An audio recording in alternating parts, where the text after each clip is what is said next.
Hai para kaum goyangan tiktoker, selamat pagi, entah siang, entah sore, dan malam di belahan bumi dimanapun itu kalian semua berada. Salam kenal, salam keakraban, dan salam pengangguran sosial. Welcome back to my channel ya. Selamat datang kembali di channel Singa Rimba, channelnya alur cerita film. Mungkin kalian semua sudah sangat amat membosankan ya teman-teman. Tetapi sekali lagi saya menyampaikan kepada kalian semua, minta bantuan dan dukungannya dari teman-teman semuanya dengan cara di subscribe dan ditonton sampai habis. Dan Singa Rimba mengucapkan terima kasih sebanyak-banyaknya kepada kalian semua yang telah mampir mendukung channel ini, karena dukungan dari kalian semua akan menentukan keberhasilan channel ini. Tidak usah banyak menjelaskan, berbincang dan berkampanye, langsung saja kali ini saya merangkum sebuah film yang berjudul Trus, keluaran tahun 2010, yang mana film ini sendiri menceritakan tentang seorang gadis muda di bawah umur yang menjalin hubungan cinta dengan om-om tua atau berondongan begitulah. Dan pada kenyataannya om-om tersebut tidak mencintai dan malah memperkosa gadis tersebut tanpa ia sendiri yang menyadarinya. Mari kita lihat seperti apa kelanjutannya. Oke, langsung saja.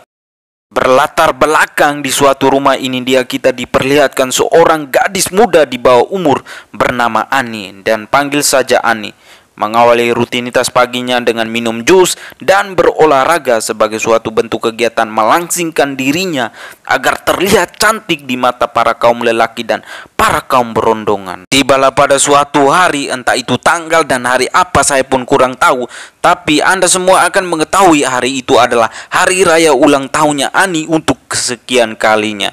Dan sekarang ia menginjak umur yang ke-14 tahun, dan hari itu terlihat sangat membahagiakan untuk Ani karena ia mendapatkan banyak sekali hadiah kado dari keluarga, kerabatnya, bahkan pemberian hadiah sebuah laptop dari ayahnya tercinta. Ini ayahnya, si Will. She's 14 again. Yeah, no.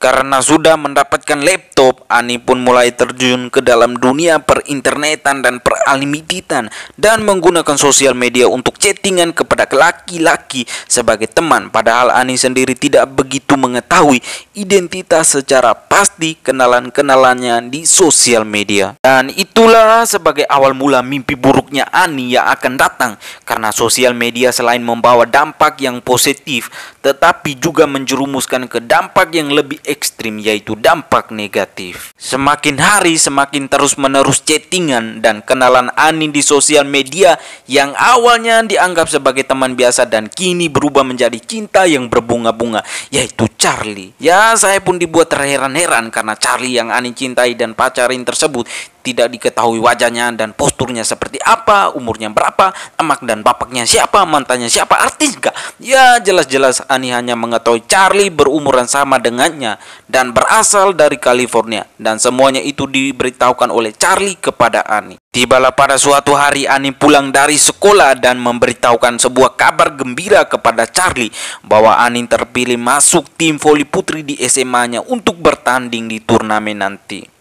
Dan disinilah kita juga mengetahui kalau Charlie juga memberitahukan kepada Ani bahwa Charlie sebenarnya berumur 20 tahun. Dan seketika itu Ani kaget, tetapi Charlie mengirim foto dirinya, dan seketika itu juga Ani langsung menyatakan sangat tampan, dan Ani semakin jatuh cinta kepada Charlie. Tetapi pada kenyataannya Ani belum melihat secara langsung seperti apa Charlie itu. Au, au. Hi, Charlie. I made the team!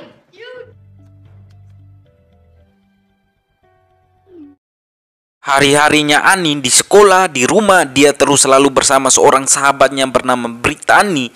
Ini dia orangnya, dimana bermain TikTok, bermain petak umpet, suka maupun duka, mereka berdua selalu bersama-sama. Tibalah pada malam hari, Ani selalu seperti biasanya chattingan bersama Charlie. Dan betapa mengejutkan Charlie yang awalnya 14 tahun, setelah itu 20 tahun, dan sekarang memberitahukan kalau dia berumur 25 tahun. Dan seketika itu Ani menelpon dan memarahi Charlie yang sudah berbohong. Tetapi setelah itu mereka baikan karena pada dasarnya Ani sangat mencintai seorang Charlie, bukan SD 12.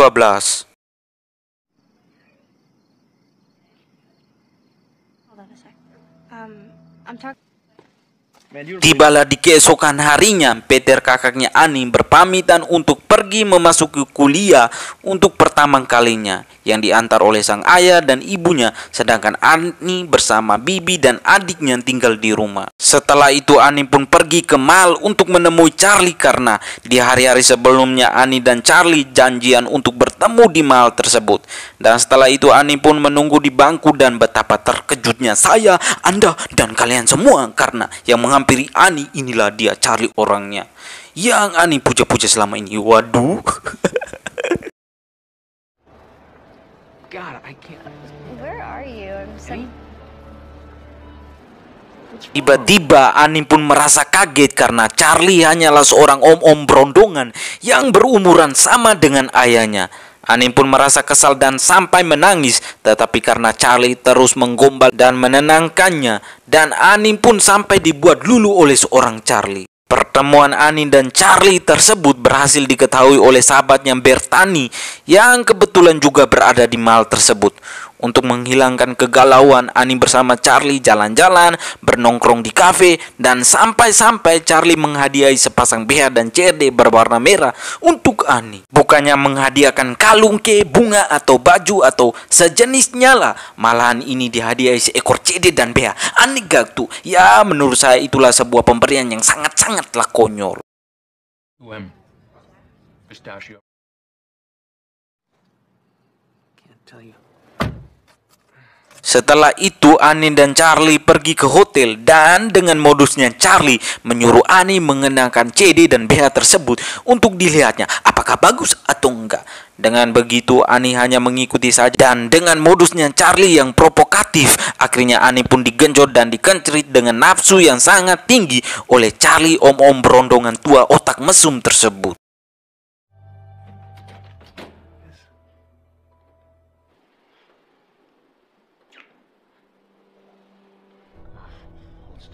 Tibalah beberapa hari kemudian Ani lagi belajar di kelas sekolahnya dan tiba-tiba ada seorang ibu guru memanggil Ani, entah itu apa alasannya. Tetapi sesampainya di kantor, Bertani sahabatnya Ani melaporkan kalau Ani pernah berjalan dengan om-om berondong tua di mall dan hal itulah membuat Ani dijemput oleh pihak kepolisian untuk diselidiki atas dugaan kasus kekerasan dan pelecehan anak di bawah umur yang dilakukan Charlie si om-om mesum tersebut terhadap Ani. Borrow Annie Cameron for a second. Setelah itu Ani pun diperiksa di rumah sakit dan menemukan bukti yang cukup kuat kalau Ani diperkosa oleh Charlie dan kasus ini sendiri ditetapkan menjadi sebuah kasus besar federal yang diselidiki oleh pihak kepolisian dan FBI dan salah satunya adalah Doug, ini dia seorang FBI yang menangani kasus tersebut. Look, there is a private waiting room just there. Annie Cameron, with a parent? Against a child using the internet. Setelah itu pihak FBI menyelidiki CD BH merah yang dihadiahi Charlie kepada Ani, menyelidiki laptop, HP, dan barang-barang terkait sejenisnya berkaitan dengan kasus tersebut. Karena dibayang-bayangi trauma yang cukup mendalam, sang ayah pun menghadiahkan Ani handphone yang baru, mengharapkan supaya Ani menggunakan HP yang baru dan melupakan HP yang lama agar tidak menghubungi Charlie lagi. Yeah.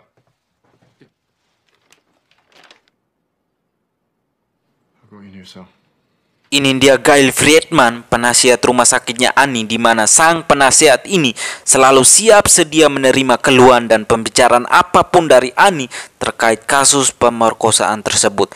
Hari-harinya Ani dan sang penasihat tersebut selalu setiap saat berkumpul untuk menanyai, menasehati, dan memberikan saran yang terbaik buat Ani ke depannya. What's the big deal? I'm glad you came. Him. Tibalah Doug sang FBI memberikan sebuah informasi kepada Will sang ayah kalau sebenarnya Charlie adalah sebuah nama samaran yang digunakan, bahkan daftar namanya, nomor teleponnya, plat kendaraan yang digunakannya dan berkaitan dengan Charlie susah dilacak bahkan sampai belum ditemukan. Namun pihak FBI menemukan sedikit titik terang kalau sebenarnya Charlie adalah seorang penjahat seks dan menjalankan program hantu untuk memburu mangsa gadis-gadis di bawah umur untuk dikejar dan digenjotnya. US so far, but none of them fit the description. Oh, it's Agent Tate.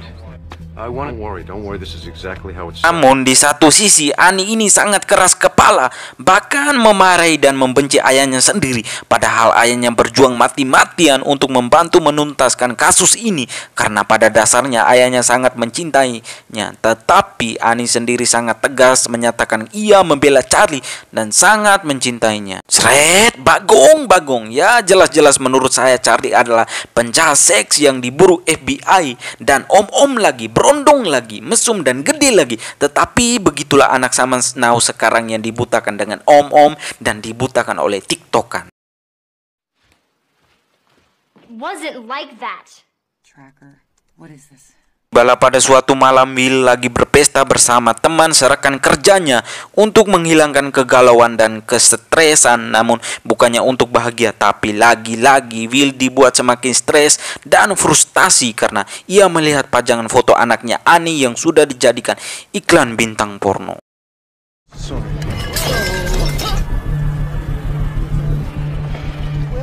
Di hari berikutnya sang ayah menghampiri Annie di kamarnya untuk menasihati yang terbaik kepadanya agar jangan menghubungi Charlie lagi. Namun lagi-lagi Annie ini merasa risih dan keras kepala sampai-sampai memarahi dan membentak ayahnya sendiri. Padahal ayahnya bertujuan baik untuk melindungi dirinya. Jujur saya pun agak merasa amat sangat kesal karena Annie ini sangat keras kepala, bahkan tidak mempedulikan ayahnya. Karena ketidakpedulian Annie inilah yang akan membuatnya menyesal dan malu seumur hidup atas pembalasan karma dari perbuatannya kepada sang ayah. Dan akan kita lihat di akhir film nanti.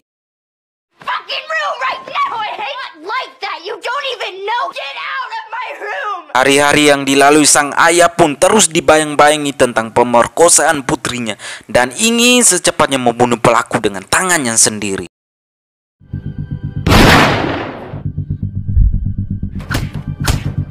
Di pagi harinya, Will menjemput Peter kakaknya Annie di stasiun untuk pulang liburan, dan sesampainya di rumah pada malam hari ada ayah, ibu, adik, kakak, opa, oma, dan Annie itu sendiri berkumpul dan makan bersama untuk merayakan malam happy Halloween, dan perkumpulan keluarga tersebut terlihat sejenak sangat membahagiakan. Di keesokan malamnya, Doug sang FBI menemui ayah, ibu, dan Annie dan memberikan informasi kalau mereka sudah menemukan sedikitnya DNA-nya Charlie, dan mereka terus menyelidiki dan bisa mengetahui siapa Charlie sebenarnya. Dan selain informasi tersebut, Doug juga menunjukkan ada beberapa foto gadis di bawah umur, ada 15 tahun, 14 tahun, bahkan 12 tahun diperkosa oleh orang yang sama. Bisa-bisa kemungkinan Charlie atau penjahat seks lainnya atas bukti DNA-nya yang cukup kuat yang didapatkan dari semua TKP pemerkosaan dan TKP Annie diperkosa. Mendengar informasi dari FBI tersebut, Annie pun kabur menemui sang penasehat dan sambil menangis mengatakan kepada sang penasehat kalau feelingnya adalah Charlie mempunyai gadis lain yang ia perkosa, dan Annie pun menyadari kalau sebenarnya Charlie tidak mencintainya dan memperkosanya. Bodok, seret. Jujur, kesal sekali saya melihat keadaan ini. Ya sudahlah, untung masih villain. Coba kalau di dunia nyata habis loh kau.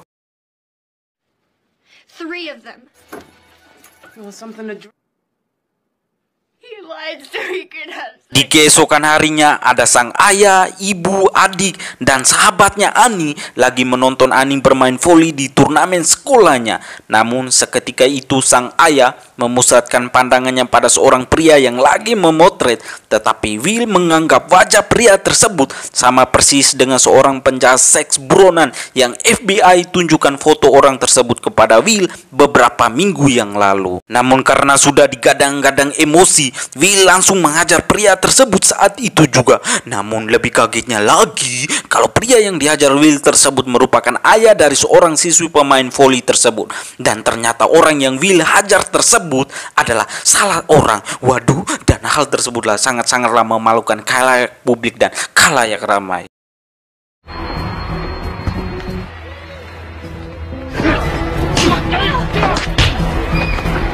I absolutely just a misunderstanding. Di sekolah, Ani akhirnya mengetahui lewat internet kalau fotonya tanpa busana sudah dijadikan pajangan iklan bintang porno di berbagai situs internet, dan hal itulah sangat-sangatlah menghebohkan dan sangat memviralkan dunia sama now sekarang dan dunia perinternetan. Di rumah, Ani sangat sekali merasa amat stres dan mulai menyadari ternyata ia sangat bersalah kepada ayahnya.